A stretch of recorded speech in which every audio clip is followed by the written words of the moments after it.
দল বিরোধী দল ছিল, আমরা মামলা খেয়েছি, আমরা গুম হয়েছি, আমরা ঘরে ঘুমাতে পারি নাই, আমরা মিছিল করেছি। মিছিল করার পরে আমার বাবাকে অ্যারেস্ট করেছে, আমার ভাইকে অ্যারেস্ট করেছে, আমার বাবা এবং ভাইকে না পাইলে আমার মাকে পুলিশ অকথ্য ভাষায় গালি দিয়েছে। তারপরেও যে আন্দোলন সংগ্রাম করেছি, এই নগরকান্দাতে সমাবেশ করেছি, আমার যদি ভুল না হয়, আমার যদি বলতে হয়তো অনেকেই মাইন্ড করবেন, এর চেয়ে বেশি লোক হয়েছে আমি যদি ভুল না বলি। কিন্তু আজকে কেন এরকম হচ্ছে, কি কারণে হচ্ছে? সংগঠন আমরা করি, সংগঠন এখানে পাবে সবাই করে, ডাইনে করে, কিন্তু আজকের উপস্থিতি দেখে আমি ব্যক্তিগতভাবে হতাশ হয়েছি। বন্ধুগণ, কথাই স্পষ্ট, আমাদেরকে আগে নিজেকে চিনতে হবে। আজকে পেঁয়াজ উঠতেছে, আজকে ধান উঠতেছে, আজকে আমার ধান কাটা লাগবে, এটা সংগঠনের কাজ না।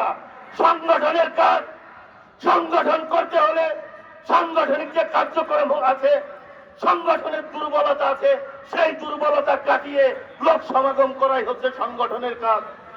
আমরা দীর্ঘ 2007 সাল থেকে 2024 সাল পর্যন্ত আমরা যারা গুম হয়েছি, ক্রস ফায়ারে গিয়েছি, মামলা খেয়েছি, পুকুরের পাড়ে নদীর নৌকার মধ্যেও আমরা দিন যাপন করেছি।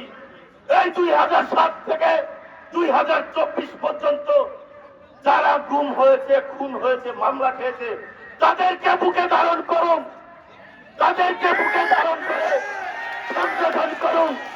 তাহলে এই সংগঠনের গতিশীল হবে, তাহলে এই সংগঠন সাংগঠনিক রূপে পরিণত হবে। তা না হলে আমাদের ভয়ঙ্কর দিন আজকেই বোঝা যাচ্ছে চলে আসতেছে। জানি অনেকেই আমার কথা রাগ হবে বা আজকে আমার থেকে ইগনোর করবে, কিন্তু আমি রাজনীতি করেছি, এই কথাটা বলা ঠিক নয়। 52টি মামলা খেয়েছি বোমাটিটু হিসাবে। আমি আমার বাড়িতে আসতে পারি নাই। আমার বাড়ি কাইচালি ইউনিয়নের অনেক নেতৃত্ব ছিল। আসতে ভাই,